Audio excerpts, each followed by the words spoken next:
இப்படிலாம் பண்றப்போ அடிக்கிறதோ திட்டுறதோ தான் ஒரே ஆப்ஷன் நினைச்சீங்கன்னா நீங்களே உங்க குழந்தைய கெடுக்குறீங்கன்னு அர்த்தம்.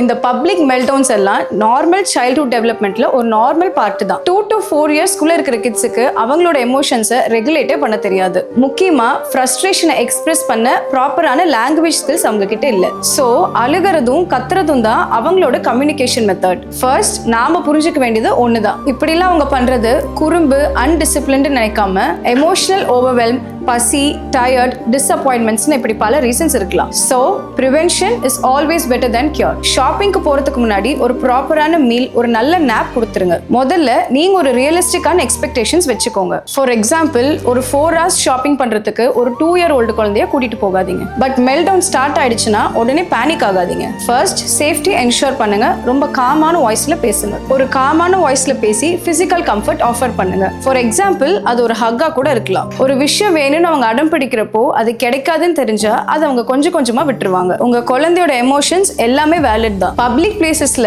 அவங்க எக்ஸ்பிரஸ் பண்றது இன்கன்வீனியன்ட்டா இருக்கலாம். பட் அதுக்குன்னு அவங்க ஃபீலிங்ஸை இன்வாலிடேட் பண்ணக்கூடாது.